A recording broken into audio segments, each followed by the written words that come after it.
Legal voice viewers அனைவருக்கும் வணக்கம். நியோமேக்ஸ் வழக்கின் அப்டேட்டுகளை நம்ம சேனலில் தொடர்ந்து பார்த்துட்டு இருக்கிறோம். அந்த வகையில் இன்று அந்த பெயில் கேன்சலேஷன் வழக்கு, ஜாமீன் ரத்து வழக்குகள் மாண்புமிகு நீதியரசர் பரத சக்கரவர்த்தி அவர்கள் முன்பு சென்னையில் இன்று விசாரணைக்கு வந்தது. அதில் இன்னைக்கு வந்துட்டு பேப்பர் பப்ளிகேஷன், அந்த சொத்துக்களை ஏலம் விடுவதற்கான நடைமுறைகளை ஸ்டார்ட் பண்ணணும்னு சொல்லியிருந்தார். அதாவது அசையா சொத்துக்கள், இம்மூவபிள் ப்ராப்பர்ட்டிஸு.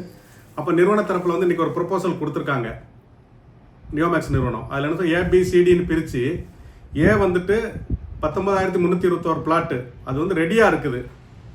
2,411 ஏக்கர், அது வந்து டிடிசிபி அப்ரூவலோட ரெடியாக இருக்குது. அதை ஏலம் விடலாம். அப்புறம் வந்து டி அப்படின்றது அந்த ராம்நாடு, உச்சிப்புலி, குற்றாலம், விருதுநகர், கொடை ரோடு அங்கெல்லாம் இருக்கிறது ஹோட்டல், ரிசார்ட்டு, அதை வந்து இமீடியட்டாக ஏலம் விட்டுறலாம். ஏ அண்ட் டி, அதுக்கு விளம்பரம் கொடுத்துடலாம். அது எந்த பிரச்சனையும் இல்லை. அதே நேரத்திற்கு பி அண்ட் சி, அதில் என்ன சொல்கிறாங்கன்னா, பிளாட்டு போட்டு அப்ரூவலுக்கு கொடுத்துருந்தோம், அது வர லேட் ஆகிடுச்சு, அதுக்குள்ளே வந்து பிரச்சனை வந்தது, எஃப்ஐஆர் ஆகிடுச்சு அப்படின்னு சொல்கிறாங்க. அப்புறம் டி சி, அது வந்து மொத்தமும் பிளாட்டே போடலை, மொத்த இடமா இருக்குது, இதுக்கெல்லாம் டைம் கொடுக்கணும் அப்படின்னு சொல்லி கேட்டாங்க. அது மாதிரி டிடிசிபிக்கு நீங்கள் வந்து ஒரு உத்தரவு பிறப்பிக்கணும், இதை வந்து அப்ரூவல் கொடுங்கன்னு சொல்லும்போது, அதில் வந்து புறம்போக்கு இருக்கலாம், கால்வாய் இருக்கலாம். பட் டிடிசிபின்னு போகும்போது நிறையா ப்ரொசீஜர் இருக்குது. இன்னொன்று, ரெகுலராக பார்க்குற கிரிமினல் கேஸ் மாதிரி இதை நம்ம ரெகுலராக பார்க்குற சிவில் கேஸ் மாதிரி பார்க்க முடியாது. இது கிரிமினல் கேஸு. அதனால் கோர்ட் வந்துட்டு டிடிசிபிக்கு உத்தரவு போடுறது செய்கிறதெல்லாம் எங்கள் வேலை இல்லை, அதை செய்ய முடியாது. இதனாலும் ஒரே நேரத்தில் எப்படி விடலான்றதை பாருங்கள், அதற்கு ஐடியா சொல்லுங்கள் அப்படின்ற மாதிரி நீதியரசர் வந்து தெரிவிச்சிருக்காங்க. அப்போ சங்கங்களின் சார்பாக நாங்கள் மொத்தமாக இடம் எடுத்து நாங்கள் அப்ரூவல் வாங்கி நாங்கள் பிரித்து எங்கள் மக்களுக்கு கொடுப்போம் அப்படின்னு கேட்டிருக்காங்க. அதற்கு நீதியரசர் பிளாட் வைஸோ அல்லது மொத்தமாகவோ கொடுக்க முடியாது, நீங்கள் உங்கள் சங்கத்தில் எவ்வளோ மெம்பர் இருக்காங்களோ அவங்களுக்கு எவ்வளோ அமௌண்ட்டு அப்படின்றத சொல்லி அதுக்கான இடத்த நீங்கள் எடுத்துக்கோங்க. அப்புறம் நீங்கள் அவங்களுக்கு பிளாட் போட்டு கொடுங்க, என்ன செய்யுங்க. ஆனால் அதுக்கு வந்து பிளாட் வைஸ் கொடுக்க மாட்டோம், ஒரு ஆளுக்கு ஒரு பிளாட்டு, இந்த ரேட்டுக்கு இந்த பிளாட்னு கொடுக்க மாட்டோம், ஏலத்தில் தான் எடுத்துக்கொள்ள வேண்டும். அந்த சங்கங்கள் கேட்டாலும் எந்த ஒவ்வொரு பிளாட்டிற்கும் ஏலம், அந்த மாதிரி இருக்கும் ஐடியா. நீங்கள் ஒவ்வொரு பிளாட்டுக்கு இவ்வளோ இடம் அப்படின்னா நீங்கள் எடுத்துக்கங்க. அது மாதிரி நிறுவனம் என்ன சொல்லுதுன்னா, ஏற்கனவே எங்கள் வேல்யூ வந்துட்டு 7,000 கோடி, அந்த மதிப்பீட்டாளர்கள் நீதிமன்றம் நியமித்த வேல்யூவர்ஸ் அவங்க போட்ட வேல்யூ வந்து 2,400, அதனால் கம்மியாக இருக்குது. அதனால் அவங்க போட்ட வேல்யூலேருந்து 25% கூட்டி வச்சு ஏலத்துக்கு அறிவிப்பு கொடுக்கணும் அப்படின்னு சொன்னாங்க. மேலும் ரிட்டையர்டு ஜட்ஜ் அப்பாயின்ட் பண்ணி அவங்க மூலமாக செய்யணும்னு சொல்லும்போது, ஏற்கனவே இந்த நீதிமன்றத்தில் ரிட்டையர்டு ஜட்ஜு அப்பாயின்ட் பண்ண சொன்னதெல்லாம் வந்து தள்ளுபடி ஆயிடுச்சு. அதனால் அதை நான் செய்ய முடியாது.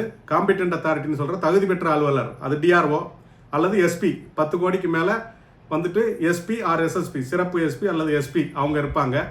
இதற்கு தனியாக ஒரு அதிகாரி, வேற எந்த வேலையுமே பார்க்கக்கூடாது. டிஆர்ஓ நிறைய வேலை இருக்கும், இதற்குன்னு ஒரு அதிகாரியை நியமிக்கணும். அந்த அதிகாரி இந்த வழக்கு முடியும் வரைக்கும், இந்த மக்களுக்கு பணத்தை கொடுக்குற வரைக்கும் இந்த ப்ராசஸை தான் பார்க்கணும். அது மாதிரி ஒரு அதிகாரியை நியமிக்க முடியுமான்னு யோசிங்கன்னு சொல்லி அரசு தரப்பில் கேட்டிருக்காங்க. அது மாதிரி எம்ஸ்டார் ரெரா அசோசியேஷன் வந்து இது வரைக்கும் நிறைய பேர் கம்ப்ளைண்ட் கொடுக்கல, கம்ப்ளைண்ட் கொடுக்கறதுக்கு ஒரு வாய்ப்பு கொடுங்க அப்படின்ற மாதிரி கேட்டாங்க. இது வரைக்கும் வந்த கம்ப்ளைண்ட்லாம் போர்ட்டலில் அப்லோட் பண்ணுவோம் அப்படின்னு நீதியரசர் சொல்லும்போது, இப்போ அதை ஓப்பன் பண்ணால் பார்க்க முடியல, எதுவுமே தெரிய மாட்டேங்குது அப்படின்னு சொல்லும்போது, நாங்கள் வந்து மொத்த அப்லோட் ஆனதையும் நாங்கள் வந்து அது எல்லாரும் பார்க்குற மாதிரி திரும்ப வந்து எல்லாருக்கும் அதை வெளியிடுவோம் அப்படின்னு வந்து நீதியரசர் வந்து சொல்லியிருக்காரு. அது மாதிரி அந்த தேனி கிரீன் ராயல் ரிசார்ட்ஸ் அதை வந்து ஜப்தி பண்ணலை, 1 வருஷமாக நாங்கள் சொல்லிட்டு இருக்கிறோம் அப்படின்னு நீதிமன்றத்தில் வாதங்களை வைக்கும்போது, அதுக்கு முதல் தோற்ற வழக்கு பிரேமா பேசி இருக்குதான்னு பார்க்கணும், விசாரணை அதிகாரி அதை பார்த்துட்டு சொல்லுவார். அப்படி சொன்னதுக்கப்புறம் தேவைன்னா அதன் மீது உரிய நடவடிக்கைகள் எடுக்கப்படும் அப்படின்னு நீதியரசர் வந்து சொல்லியிருக்காரு.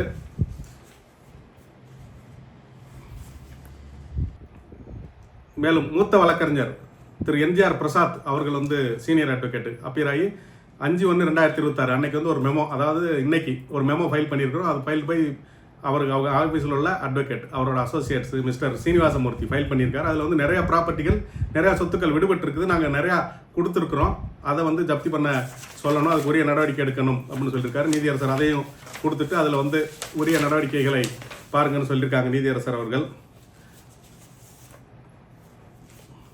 நிறுவன தரப்பில் வந்து அந்த ஏற்கனவே போட்ட பிளாட்டும், அப்புறம் இப்போ ஓடிட்டு இருக்கிற ஹோட்டல்ஸு, அதாவது ஏ அண்ட் டி, அதை வித்தாலே வந்து 5,000 கோடி வந்துடும், 6,000 கோடி தான் புகார் அப்படின்ற மாதிரி சொல்லியிருக்காங்க நிறுவன தரப்பில். அதற்கு ஒரு அந்த ரிட்டையர்ட் ஜட்ஜை வச்சு விளம்பரம் கொடுக்கணும்னு சொல்லும்போது அது முடியாது. நேரடியாக காம்பிடென்ட் அத்தாரிட்டி அவர் தான் வந்து ஏல அறிவிப்பை விடுவார், பொது ஏல அறிவிப்பு விடுவாங்க. சொத்துக்கெல்லாம் பொது ஏலத்தில் தான் விடப்படும். அது தனிநபர்களோ சங்கங்களோ, ஆனால் ஒவ்வொரு பிளாட்டும் தனித்தனியாக ஏலம் விடப்படும். ஒவ்வொரு தனிநபரோ சங்கமோ யாராக இருந்தாலும் பணத்துக்கு தான் ஏலம் கேட்கணும். அவங்க எடுத்த பணத்துக்கு அட்ஜஸ்ட்மெண்ட் பண்ணிக்கலாம். ஆனால் அவங்க முன்பணத்தொகை, அதாவது இஎம்டின்னு சொல்லுவாங்க, ஏலத்தில் கலந்துக்கணும்னா அந்த சொத்தோட அப்செட் ப்ரைஸ், அந்த சொத்துக்கு ஒரு வேல்யூ ஃபிக்ஸ் பண்ணுவாங்க. ஒரு சொத்து வந்து ஒரு பிளாட்டு நம்பர் 8 விருதுநகர் அப்படின்னு வச்சுக்கோங்களேன். அதுக்கு வந்துட்டு 10 லட்சம் அப்படின்னா அது 10% கட்டி அதில் கலந்துக்கணும். அப்போ 1 லட்சம் கட்டி கலந்துக்கணும். அது மட்டும் டெபாசிட் உங்கள்கிட்ட பாண்ட் இருந்தால் அதை காட்டிட்டு கலந்துக்கோங்க அப்படின்னு சொன்னாங்க. கலந்துட்டு நீங்கள் ஏலம் கேட்கலாம். ஆனால் ஏலம் தான் கேட்கணும். அதிகபட்சம் யார் கேட்காங்களோ அவங்களுக்கு தான் கொடுப்பாங்க அப்படின்னு சொல்லியிருக்காங்க. சிலர் என்ன சொல்லும்போது, அப்போ அவங்க ஏலத்தை மட்டும் கேட்டுட்டு ரேட்டை கூட்டி வச்சுட்டு திரும்ப பேலன்ஸ் பணத்தை கொடுக்காம போயிட்டா என்ன பண்ணுறது அப்படின்னா, அவர் ஏலத்தில் கலந்து கொண்டு அந்த 1 லட்ச ரூபாய் அவனுக்கு திருப்பி தரப்பட மாட்டாது. அவர் வந்து கலந்துக்கிட்டு ஏலம் கேட்டுட்டு பேலன்ஸ் கட்டாமல் விட்டுட்டாருன்னா அந்த அமௌண்ட் வந்து பறிமுதல் செய்யப்படும், ஃபோர்ஃபைட்டட். மேலும் அந்த சில சொத்துக்களை வந்து சம்பந்தப்பட்டவங்களோட பினாமிகள், சொந்தக்காரங்க, அக்யூஸ்டுகளை ஏலம் கேட்டா என்ன பண்றதுன்னு கேட்கும்போது, யார் அதிக தொகைக்கு கேட்காங்களோ அது நல்லது தானேன்ட்டார் நீதியரசர். அக்யூஸ்டே இருக்கட்டும், அவர் வந்து அதிக தொகைக்கு கேட்டா அவருக்கு கொடுத்தலாம், உங்களுக்கு பணம் கிடைக்குது இல்ல. நான் பாக்குறது 1% 2% வட்டியோட மக்களுக்கு திருப்பி கொடுக்க முடியுமா அப்படின்னு பாக்குறேன் அப்படின்னு சொல்லியிருக்காரு. இவங்க எல்லாம் ஏலத்துல கேட்டு அதிக தொகை வந்ததுன்னா, அதாவது பிளாட்டு என்ன கேட்குறீங்களோ நீங்கள் கேட்டது போக, இப்போ ஒரு பிளாட் வந்துட்டு 10 லட்ச ரூபா, நீங்கள் வந்து அதை 10 லட்ச ரூபாய்க்கு கேட்குறீங்க. ஆனால் உங்களுக்கு பாண்ட் வந்து 5 லட்சத்துக்கு இருக்குது அப்படின்னா, ஏலம் முடிஞ்சதுக்கப்புறம் பேலன்ஸ் பண்ணதை நீங்கள் கேட்டோம்னா, ஆனால் 5 லட்சம் பாண்ட் 5 லட்சம் கிடையாது, பெர்சன்டேஜ் வைஸ். இப்போ வந்து 6000 கோடிக்கு கம்ப்ளைண்ட் இருக்கு. இப்போ 6000 கோடிக்கும் எல்லா சொத்தும் வித்து வந்துருச்சுன்னா எல்லாருக்கும் 100% கிடைக்கும். அதே இது 4000 கோடிக்கு போகுதுன்னா ஒரு ஆளுக்கு 75% தான் கிடைக்கும். அப்போ 1 லட்ச ரூபா கட்டுறவருக்கு 75 ரூபா தான் கிடைக்கும், 75,000. அப்ப அது மாதிரி நீங்க ஏலம் கேட்டீங்கன்னா பேலன்ஸ் பணத்தை நீங்க கட்ட வேண்டி வரும். அதான் பெர்சன்டேஜ் வைஸ் எல்லாருக்கும் என்ன கிடைக்குது. 1 லட்ச ரூபா போட்டவருக்கு 75,000 பணமா கிடைக்குதுன்னா நீங்க 75,000 ஏலத்துல கேட்டு கழிச்சுக்கலாம். ஆனா 1 லட்ச ரூபா போட்டவருக்கு 75,000 பணம் கிடைக்கும் போது உங்களுக்கு 1 லட்ச ரூபா போட்டவருக்கு 1 லட்ச ரூபா இடமாக கிடைக்காது, இடம் ஏலம் கேட்டதுல அப்படின்ற மாதிரி. அதுதான் கிளியரா இருக்குது அப்படின்னு நீதியரசர் வந்து தெளிவுபடுத்தியிருக்காரு. இது சம்பந்தமா பொது ஏலம் விடணும். பொது ஏலம் விடும்போது இ ஆக்ஷன்னா அந்த ஆன்லைன் சாப்ட்வேர் அந்த மாதிரி வரும். அப்ப இ ஆக்ஷன் விடுறதுக்கு இப்ப சாப்ட்வேர் கவர்மெண்ட் சைடு டிஎன்இகா அது ரெடி ஆகல அப்படின்னு சொல்லும்போது நீதியரசர் ஒரு ஐடியா என்ன சொல்லிருக்காரு, மத்திய அரசு சாப்ட்வேர் அல்லது மாநில அரசு சாப்ட்வேர் அல்லது தனியார் என்ன சாப்ட்வேர் வச்சிருக்காங்களோ ஏலம் விடுறது சம்பந்தமாக அதெல்லாம் கேட்டு வாங்குங்க, அதுக்கு என்ன சார்ஜோ அதை வந்து கொடுத்துடணும் அப்படின்னு சொல்லியிருக்காங்க. நிறுவன தரப்புல வந்து ஐஐடி மெட்ராஸ் அவங்ககிட்ட சொன்னா ஒரு வாரத்துல கூட அந்த சாப்ட்வேர் ரெடி ஆயிரும், அவங்க பண்ணுவாங்கன்னு சொல்லும்போது இது சம்பந்தமாக எல்லாரோட ஆலோசனைகளையும் நீங்க வந்து நீதிமன்றத்திற்கு தெரிவிங்க அப்படின்னு நீதியரசர் வந்து தெரிவிச்சிருக்காங்க.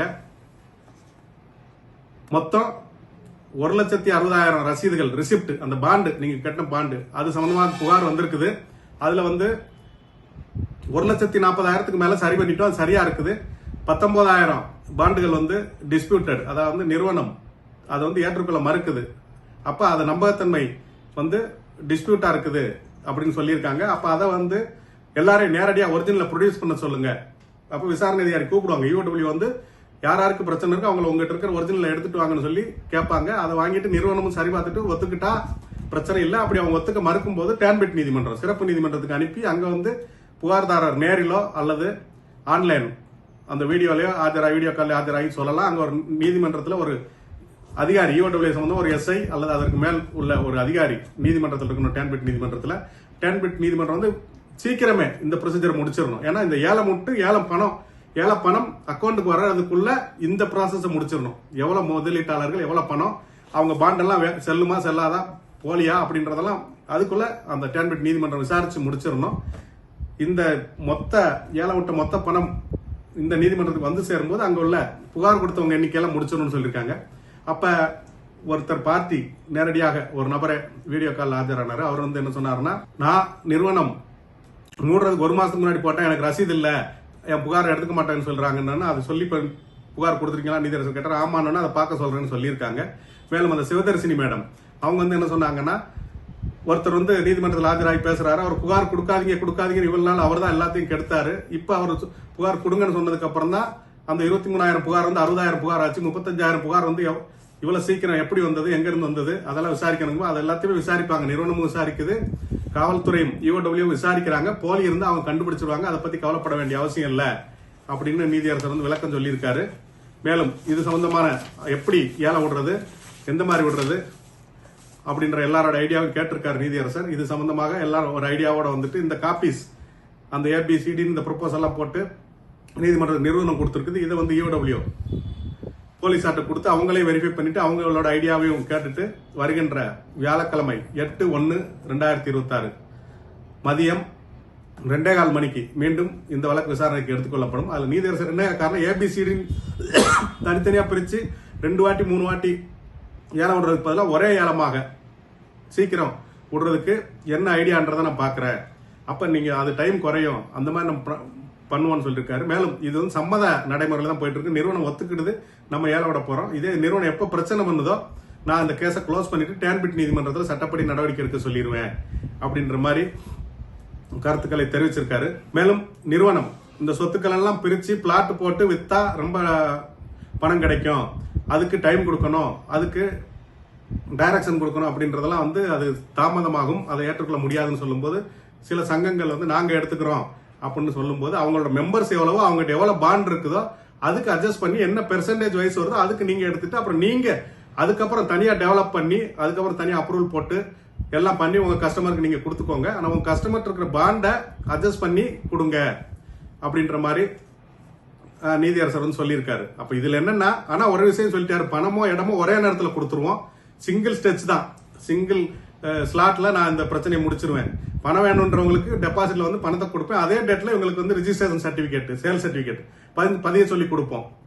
அப்ப சங்கங்கள் வந்து மொத்தம் ஒரு 10,000 பேருக்கு பாண்ட் வாங்கிட்டு இருந்தா மொத்தமா வந்து அவங்களுக்கு கையில கொடுத்துருவோம். அவங்க கொண்டு போய் அதுக்கப்புறம் அதுக்கு வந்து பிளாட் போட்டு அப்ரூவல் வாங்கி அது பல வருஷங்கள் ஆகும். அது வந்து சங்கத்தோட பிரச்சனை, நீங்க பாத்துக்கங்க அப்படின்னு சொல்லிட்டாரு. அது எடுக்கணும்னா ஆனால் உங்ககிட்ட இருக்கிற கஸ்டமர் அளவுக்கு உங்ககிட்ட இருக்கிற மெம்பர் அளவுக்கு நீங்க பாண்டை வச்சு நீங்க எடுத்து நீங்க அட்ஜஸ்ட் பண்ணி கொடுத்துக்கோங்க, உங்க கஸ்டமரை நீங்க சாட்டிஸ்ஃபை பண்ணிக்கோங்க அப்படின்றது. ஆனா பணமோ இடமோ ஒரே நேரத்தில் தான் கிடைக்கும். சங்கங்களுக்கு மொத்தமா கொடுக்க மாட்டாங்க. சங்கத்துல எவ்வளவு பேர் லிஸ்ட் கொடுக்கணும், எங்கிட்ட சங்கத்துல இவ்வளவு பேர் இருக்காங்க இன்னார் லிஸ்ட் கொடுத்து பேர் கொடுத்து அவங்க அமௌண்ட்டை கொடுத்து அந்த அமௌண்ட்டுக்கு நாங்க இடம் எடுத்துக்கிறோம் அப்படின்னு சொன்னா அவங்களுக்கு இடம் வரும். ஆனா அவங்க பணத்தை கட்டி ஆகணும், அவங்க பணத்தை பேலன்ஸ் பணத்தை கட்டி ஆகணும். அவங்க ஏலம் எடுக்கிறதுக்கு போக பேலன்ஸ் பணத்தை அவங்க கட்டி ஆகணும். இல்லைன்னா அவங்க ஏலம் எடுக்கிறதுக்கு அவங்க பாண்டு சரியா இருந்தா அந்த இதை அவங்களுக்கு பதிஞ்சு கொடுத்துருவாங்க பெர்சன்டேஜ் வைஸ். இங்க வந்து உங்களுக்கு 1 லட்ச ரூபா போட்டவருக்கு 1 லட்ச ரூபா கிடைக்குன்னா அவங்களுக்கு 1 லட்ச ரூபாய்க்கு பிளாட் கிடைக்கும். இங்க 1 லட்ச ரூபா போட்டவருக்கு 75,000 பணம் கிடைக்குன்னா அவங்களுக்கு 75,000 இடம் கிடைக்கும். ஆனால் அது வந்து எப்படி கிடைக்கும்ன்றது அது சங்கத்தோட பொறுப்பு. ஆனா சங்கம் வந்து அந்த லிஸ்ட்டும் யார் யாருக்குன்ற லிஸ்ட்டும் அதோட பாண்டுகளும் அந்த காப்பீஸ் எல்லாம் கொடுத்து எடுத்துக்கணும். ஆனா மீதி ஏலம் கேட்காத யாரும் அமைதியா இருந்தீங்கன்னா உங்களுக்கு வந்து அந்த பணத்தை கொண்டு வந்து பணமாக உங்களுக்கு கிடைக்கும் என்பதை தெரிவித்துக் கொள்கிறோம். இது வந்து இன்னைக்கு நடந்தது எல்லாமே ஆலோசனை தான், சஜஷன்ஸ் தான். இதுல எந்த உத்தரவும் பிறப்பிக்கப்படவில்லை. இதுல வந்து உங்களுக்காக 8/1/2026 மாலை 2:15 விசாரணை போடப்பட்டுள்ளது. நன்றி.